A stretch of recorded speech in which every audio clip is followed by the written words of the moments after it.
If you don't want to see me dance, then you don't want to see me pull down my pants.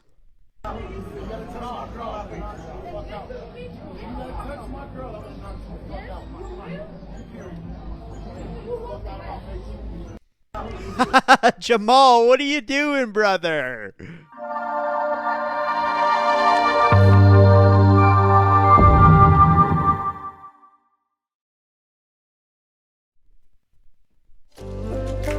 Oh, I know it's not Jamal's fault.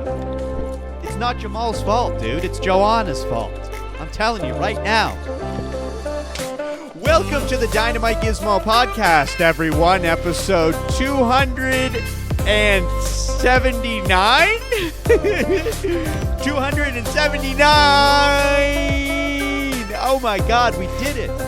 I can't believe we got all the way to 279, my friend. That's fucking crazy. And here's today's card. It's tradition around here to show you the card, but it's not tradition to show you what's on the card, but you'll find out anyway because we'll talk about it. We'll talk about it. We'll talk about it.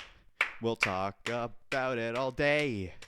We're gonna talk about it all night and all day because I'm not fucking gay today. It's episode 279 of the DynamiteGizmo Podcast, and I'm here with my fellow friend Dynamite, sitting on the Yeti Blue mic, on the Blue Yeti microphone.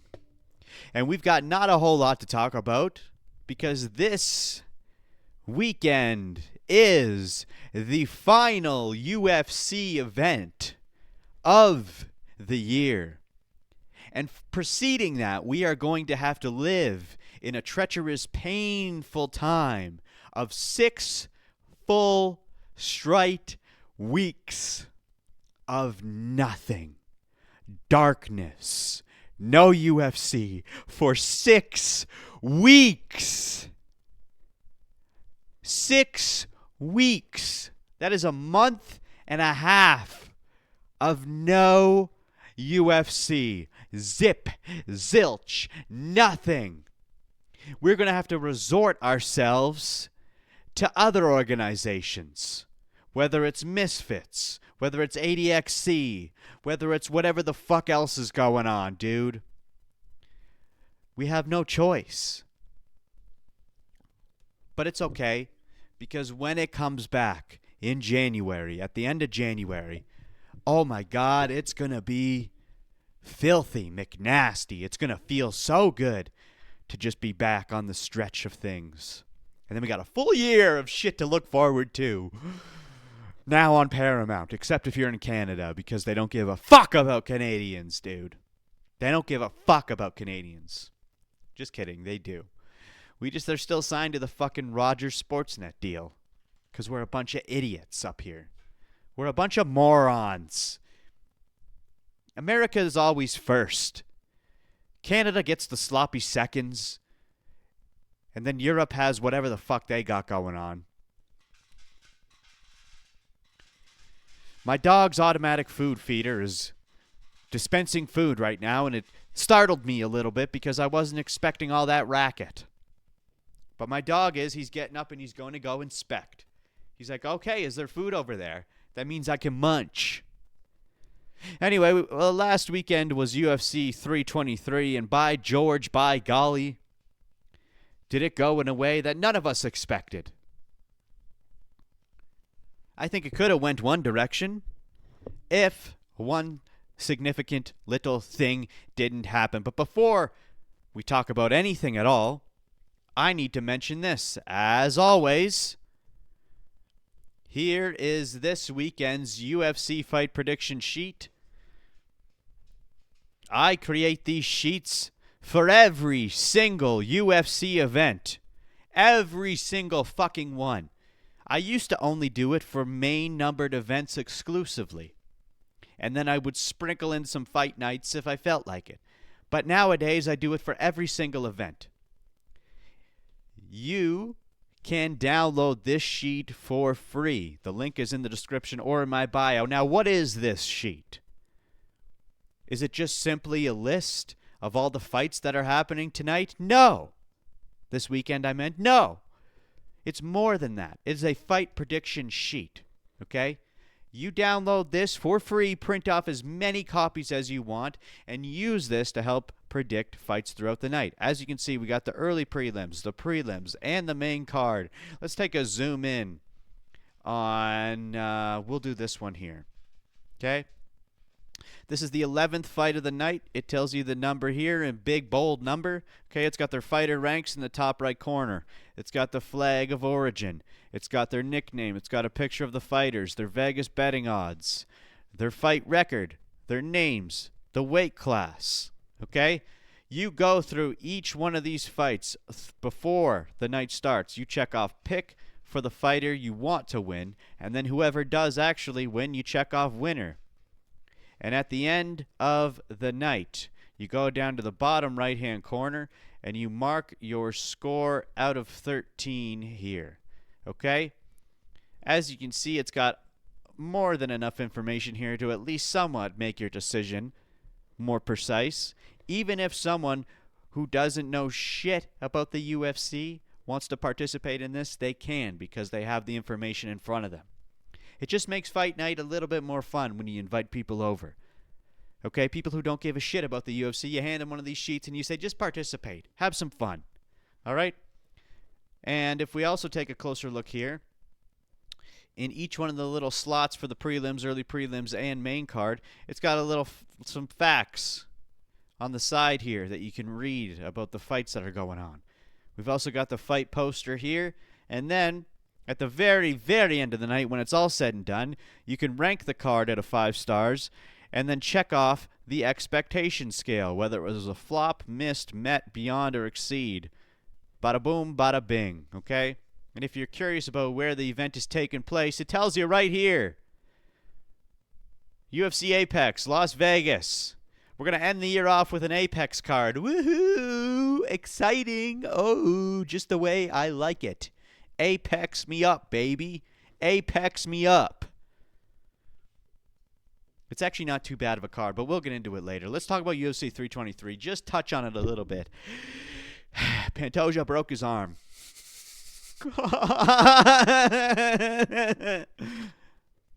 Not even 60 seconds into the fight. I don't even think it was 30 seconds. He goes for a high kick. Joshua Van grabs his leg, gives him a little push. Alexandra Pantoja does a little slippy slip, lands on his arm, fucks up his elbow. They initially said it was his shoulder. It was clearly his elbow. Then they came out and said it was his elbow, obviously. But it wasn't a break. It was it popped out of place or some shit. So he might be back sooner than we expected. But that's not a way to end a championship fight, especially a championship fight as dominant as Pantoja was. On his way to breaking records slowly but surely. And that had to happen because that fight doesn't prove anything. Yeah, Joshua Van got the belt and yada yada. He is the champ, rightfully so, I guess. But that doesn't prove anything. Put him back up against Pantoja. And then Dvalishvili versus Jan. Jan showed us what's up. Jan did what is supposed to happen, and he actually won. And he did it fantastically. And now Piotr Jan is the new bantamweight champ. When you asked me and when I talked about UFC 323, I was the most confident in the main and co-main event. I said it's for sure going to be Merab. I said it's for sure going to be Pantoja. And look what we got. Okay? And just as always, the prelims outdid the main card again, as they always do. And there's nothing wrong with that. Maybe some people would argue against that.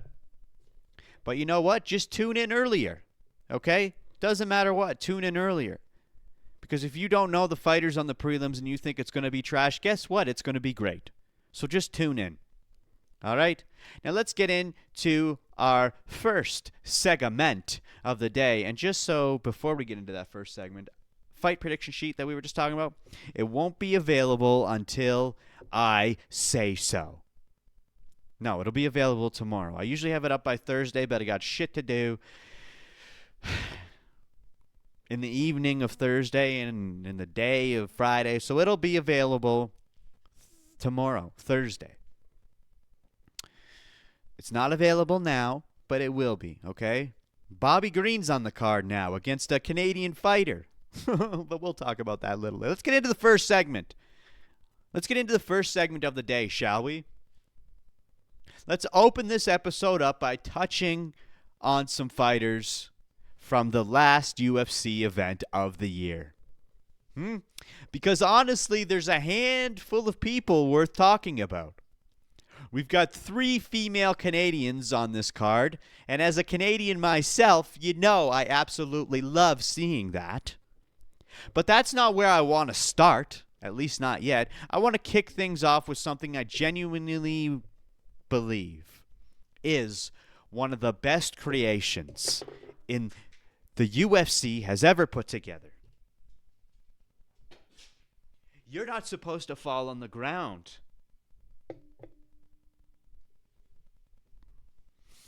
I want to kick things off with something I genuinely believe is one of the best creations the UFC has ever put together.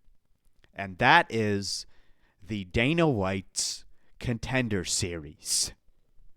DWCS, as the cool kids call it, is a magical, fanatical, mechanical thing in the simplest of ways.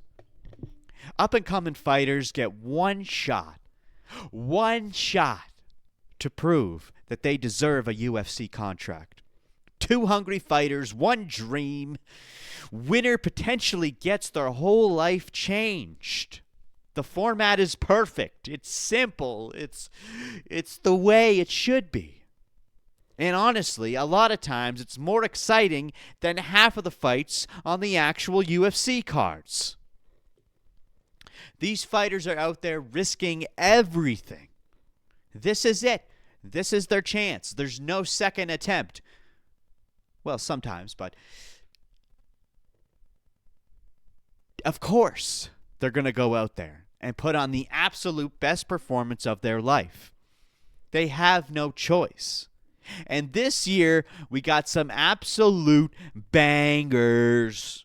We had absolute bangers this year.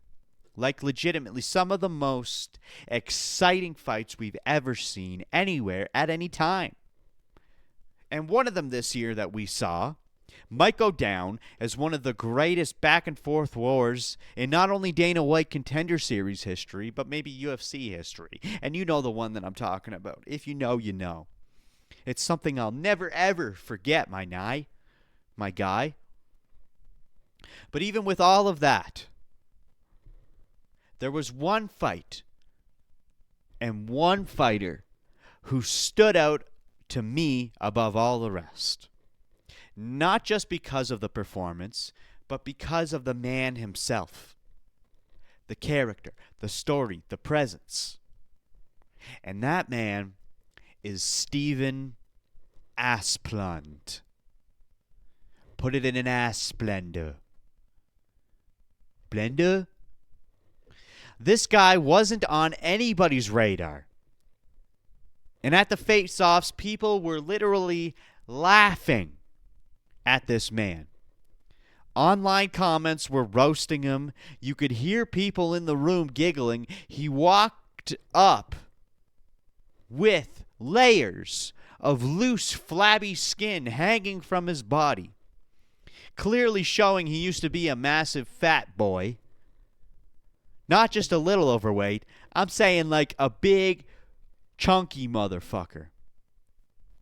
All right? I got the clunk here. Let's take a look-see. It's a little slow today. Oh, is she going to load? I don't know. She's circling. Oh, there we go. Look at those flappy flabs. Flippity flab, flab, flab. That's Asplund for you. That's Mr. Asplund. And you know what? That is exactly the case because he was a fat fuck back in the day. And I say that with the utmost respect. Here's a photo of him from decades ago when he was a chunky monglunky. I actually don't know if it was decades ago, but it was definitely not current. This was him. Large individual. Very large individual. Okay? Excuse me. And I'll admit it. When I first saw that face-off, even I said to myself, there's no way this guy has a chance. I genuinely wondered how he even ended up on the Contender Series to begin with. But still, a part of me knew, look, that you know what? They don't just let anybody on the Dana White Contender Series. You need legit skill. But I still wrote him off. I tossed him aside like a Caesar salad that I didn't want to eat. And I shouldn't have. And it's all because nowadays, in the heavyweight division, we see a lot of guys show up looking fat and sloppy. And it sucks because the UFC is supposed to be the elite of the elite. The best fucking fighters in the goddamn world. So when someone walks out with loose, flabby skin and no real physique, your brain automatically goes to, all right, this is amateur hour. What are we doing here? This just looks like low-level MMA. Two fat fucks duking it out in the backyard or some shit. But as always, the more you doubt, the harder the shock hits you when something extraordinary happens. And I'll tell you what, something extraordinary absolutely happened that night when Steven Asplund debuted into the Dana White Contender Series. He went out there and secured the third fastest knockout in Dana White Contender Series history. He starched Anthony Guarascio, that's not how you say his name, in 16 seconds flat. Like a goddamn beluga on a beluga whale. Why don't we take a look-see here? I may get dinged for showing this, but it's fucking worth it. Right out of the gate, wasting no time with the quickness. This is exactly how we thought this might go. Oh. Boom! Rock and roll, baby, rock and roll. Stay here. It's on. Asplund did it, dude. And boy, was he happy, as he should be. Okay? Right then and there, in that moment, I was all in on this guy. Fully, whoa, my voice cracked. Fully invested. He showed he has real hands, my guy. Real danger. It injected a little bit of life back into the heavyweight division. A division that for the longest time has felt stale and bland. And then, oh man, then we get the post. Then we get the post-fight speech. Laura Sanko steps in, does her usual post-fight interview, and Asplund delivers one of the funniest, most charismatic, cleanest lines we've ever heard in a long-ass motherfucking time.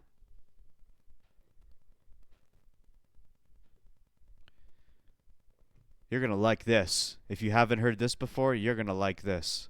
Dana, I'm a fat boy that likes to scrap anybody and anywhere. I don't give a fuck, bro, please. I'll do anything.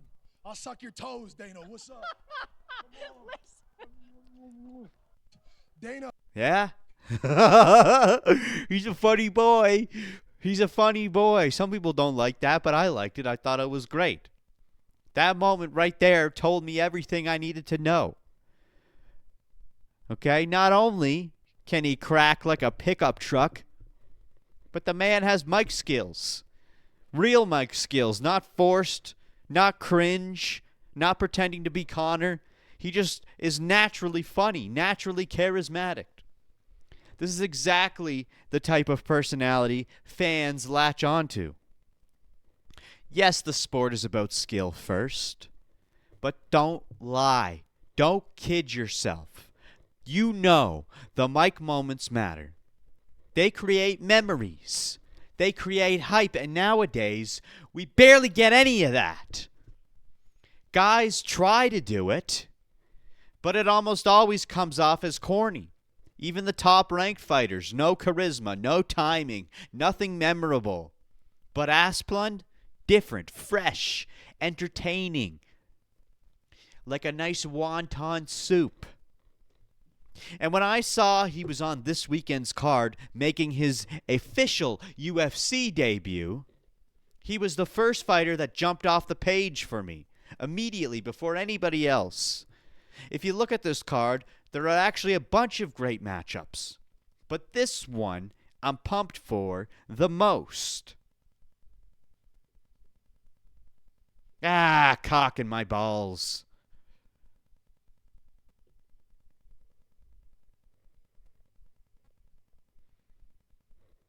I wish these would load faster.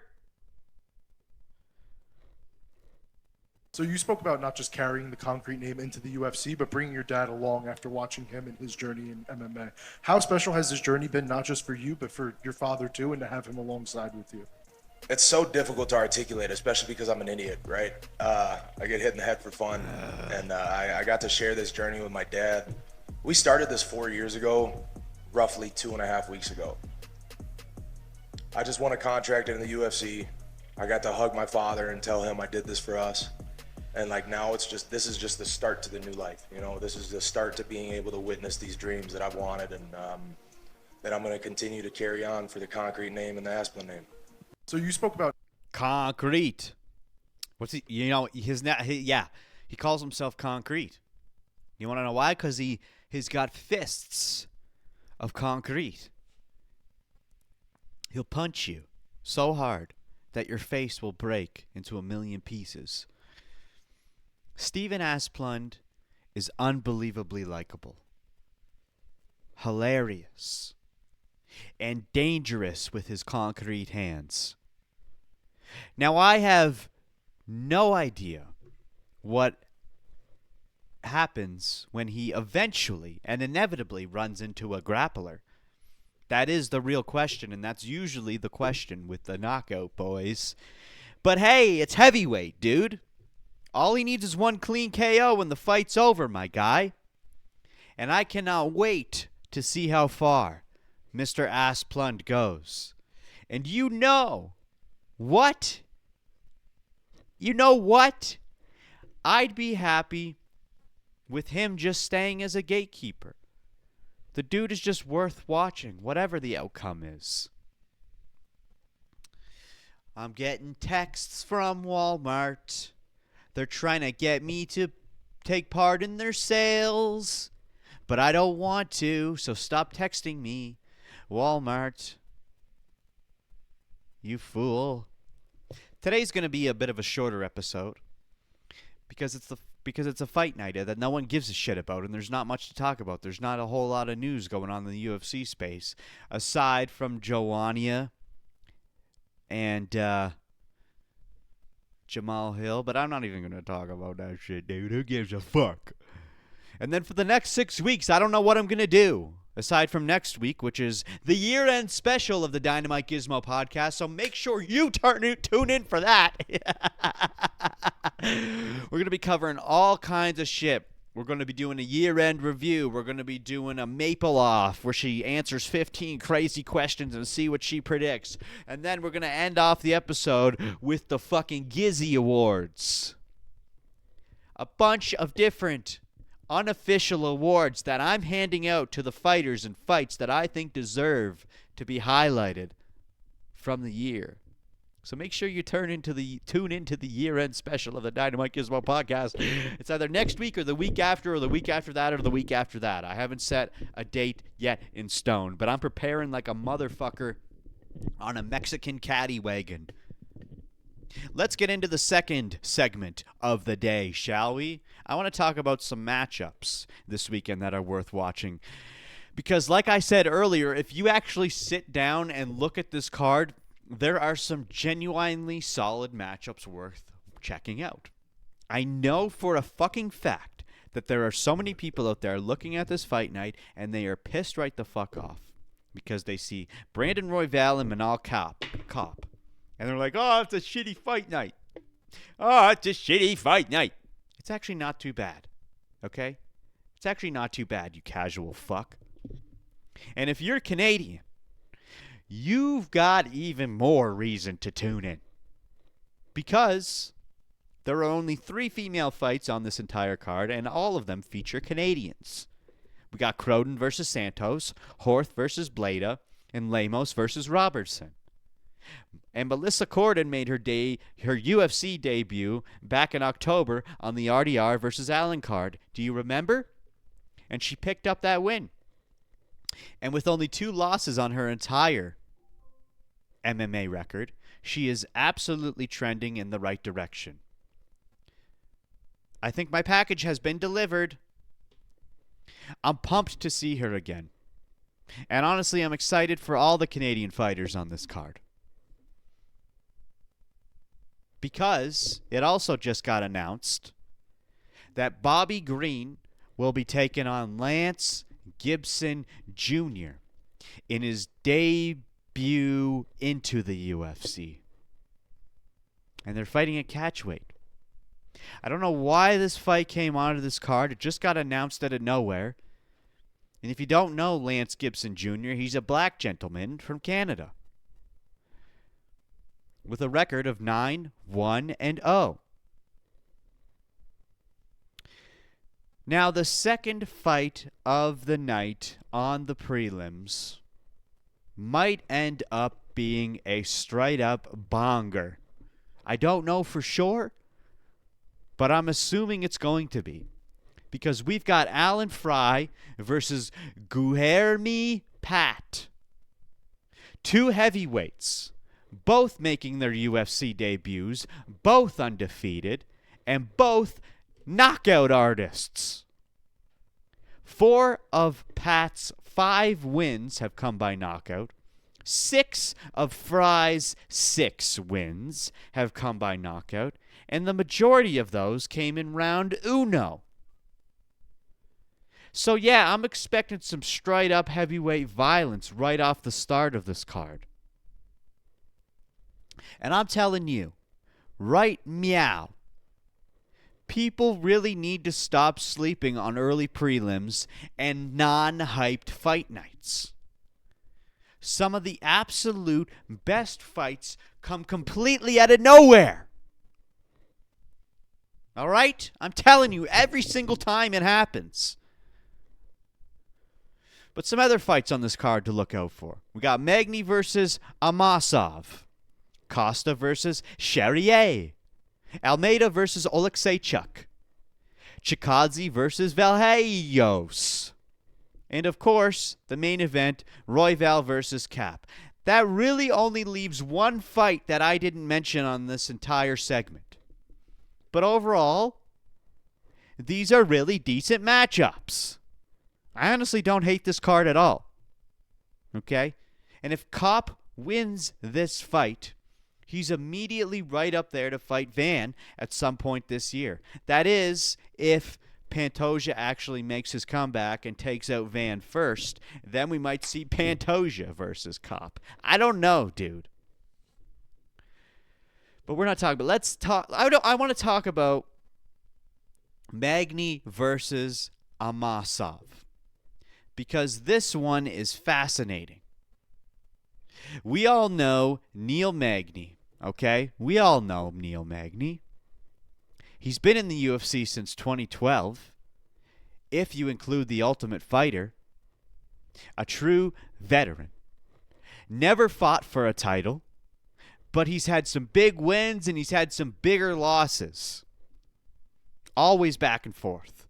And one crazy stat about his career, he has never had more than 2 back-to-back losses ever. And right now he's on a 2-fight win streak.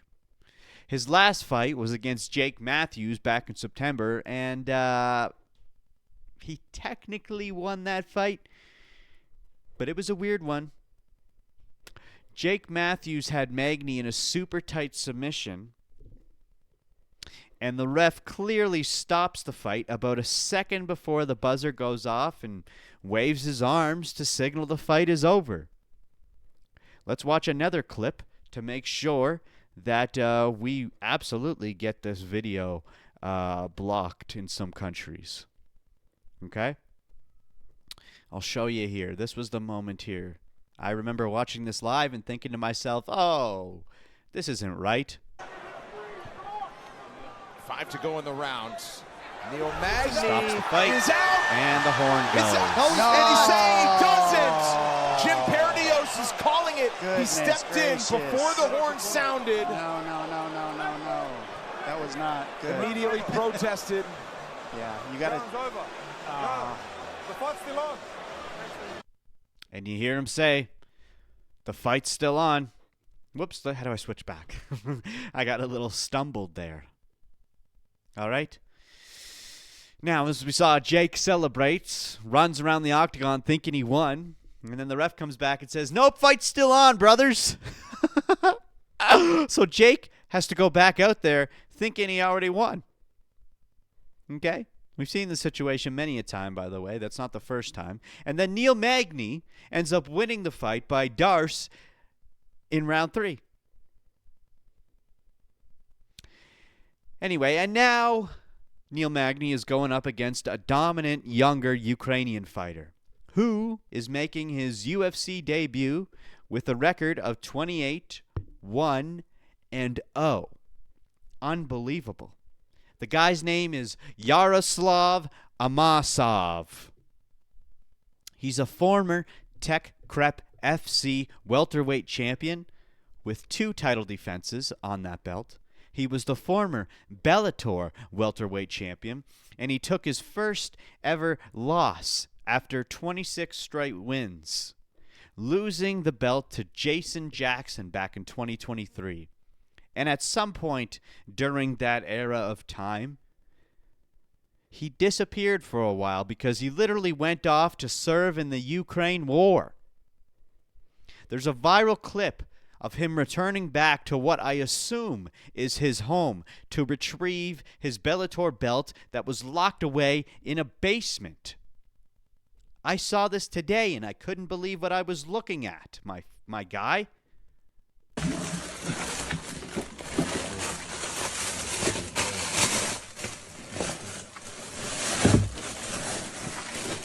Опа. Вторая. Байрактара. Второй раз забрал пояс. Вяленький и спасен. Все, на, держи. Right in the middle of him serving his country. He's like, I gotta go back home. I got something in my basement I gotta get. What the hell? Now, at first glance, you'd look at this fight and say Magny has no fucking chance, dude. Magny's 38 years old. He's been in the game forever. Clearly past his prime. Most of his wins come by decision. His last win probably shouldn't have even happened. And now he's fighting a man who literally served in the Ukraine military, is right in his prime, with a 28-1 record, almost completely undefeated, getting the biggest opportunity of his life, debuting into the UFC at 32 years old after holding titles in 2 other organizations. But we've seen this before. And not only have we seen this before, we've seen it 3 times this year. Not this exact scenario, but we've seen what keeps happening with Bellator debuts this year. Patricio Pitbull, Patchy Mix, Aaron Pico, every single time I picked them with full confidence, and every single time they lost on their debut. And not just lost, they either lost badly or looked like they didn't even belong in the UFC. So I honestly wouldn't be shocked if Magny pulls off another UFC veteran-style upset here. But I think I'm going to put my money one last time on a Bellator debut, just to see if maybe the Bellator curse finally gets broken with Amosov. And as for the rest of the fights, I mean, I could talk about every single one of them, but I don't need to. This is all I really wanted to touch on with this subject.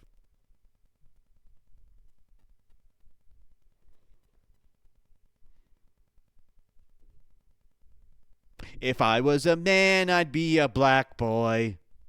If I was a boy, I'd be a white guy. Sorry, that's just a little vocal stim.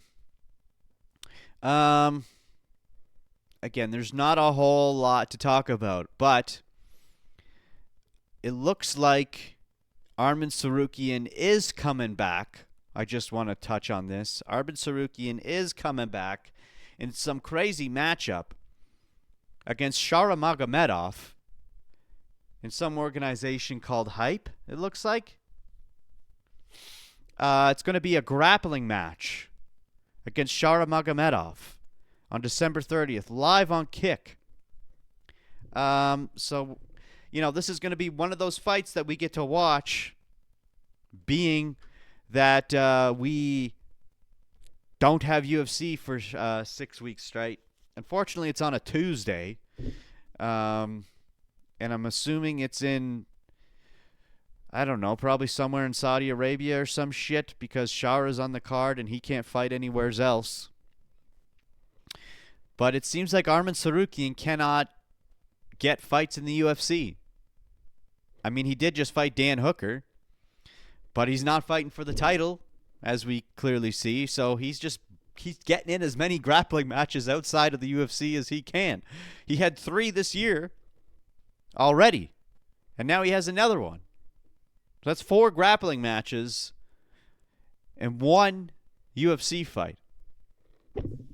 And he was supposed to have one at the beginning of this January. But he fucked it up, and now Dana is absolutely pissed at this motherfucker. He won't let him do what he wants to. Do what he should do. Because out of all the guys we got at lightweight, Arman Tsarukyan has the most potential out of any of them to take the belt. Okay? Ilya's out now.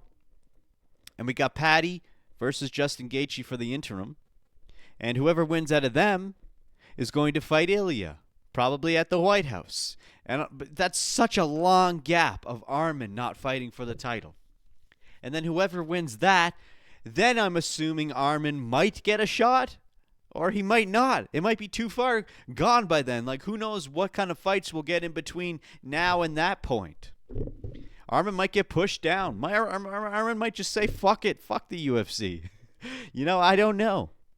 Who knows how many fights he even has left on his contract? I don't know. But then also, I'm seeing a lot of rumors floating around that Renato Moicano is going to take on Chandler as the co-main event for UFC 326 on March 7th. That's that BMF title that Charles Oliveira is fighting Max Holloway for. So we got March, April, May, June. I think they're doing the White House card in June, not July. So this is a matchup where Chandler might actually have a chance at winning. Okay, Moicano's a big name. He's up in the rankings a bit.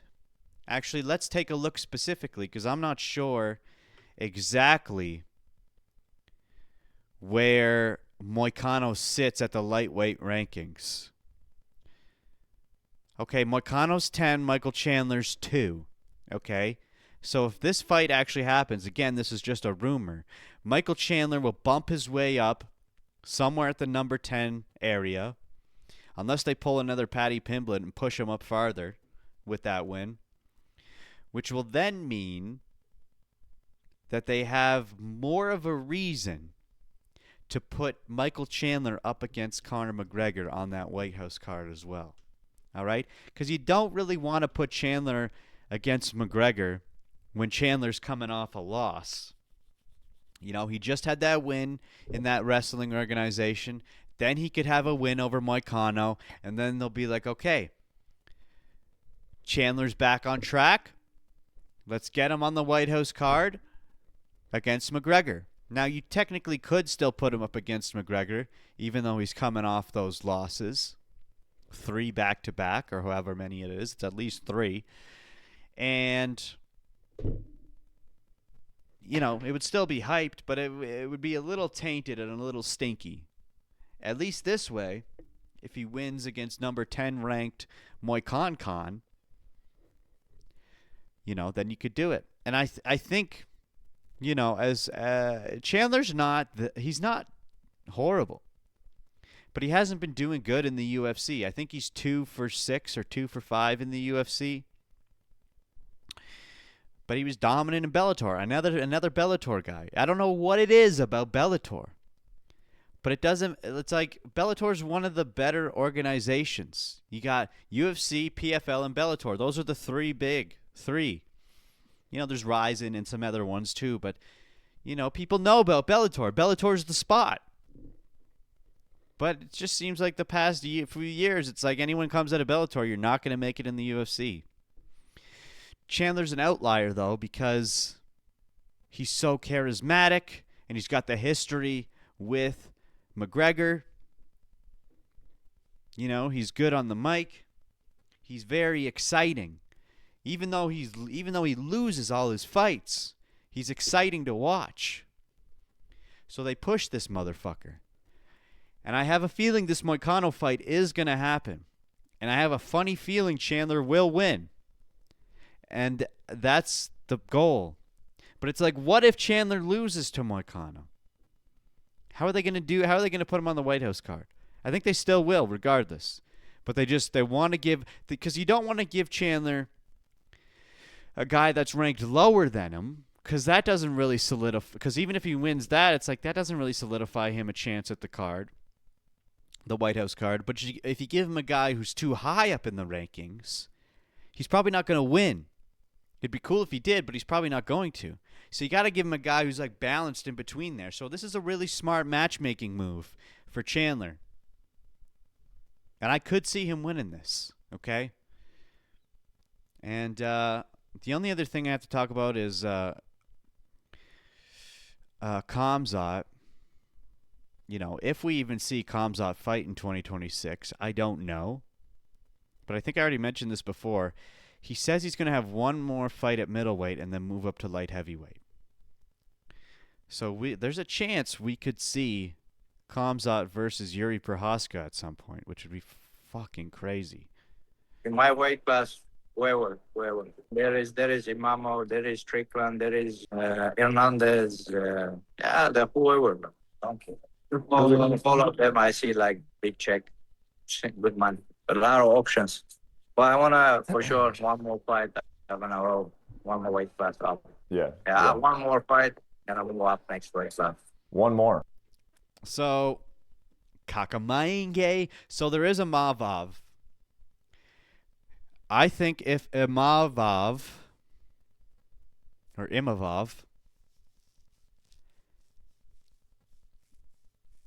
he for sure has, he's the next guy in line. Absolutely, for the light or for the middleweight title. He's the next guy to fight Khamzat, but Khamzat's not going to be fighting for a while. One, because his foot's still fucked, I think. Two, we have Ramadan, which goes from February something till March whenever. Okay, so we got that stretch, and in between that stretch, Sean Strickland's going to be fighting Fluffy Hernandez, and I'm pretty sure that's going to be a fight that is more than exciting to watch. Hopefully. And whoever wins that is right up there with Imavov to fight for the title. Now, if Strickland wins that, Strickland versus Khamzat is way more exciting than Imavov versus Khamzat. Now, Imavov versus Khamzat would be way more technical of a fight. But the thing is, Sean Strickland has pretty decent wrestling too. Now, it's not anywhere near as technical as Khamzat.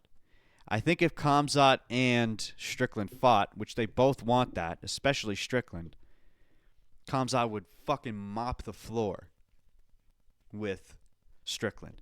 He would suffocate the shit out of him like he did to DDP to an even worse extent. Okay? But the lead up, the build up, the shit talking with that fight Oh, the face-offs. They'd be fucking each other up during the face-offs. Like, it would be beautiful. Oh, it would be so nice to watch. So there is a potential that could happen. Now, if Fluffy wins against Strickland, well, it depends on how they win, I guess. But I still think Imavov would be next in line. But I think if Strickland wins against Imavov, Strickland will get pushed ahead of Imavov. But we'll see. Anyway, that's all I really have to talk about. This was a somewhat shorter episode. Still got 45 minutes in, which is good. Remember, get your fight prediction sheets. Link is in description or link is in the bio. That's really all I have to talk about for this episode.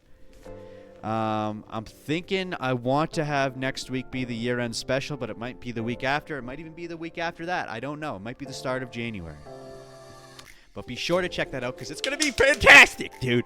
Anyway, please like, comment, subscribe, hit the bell. You know the fucking drill, dude. Please. And bye.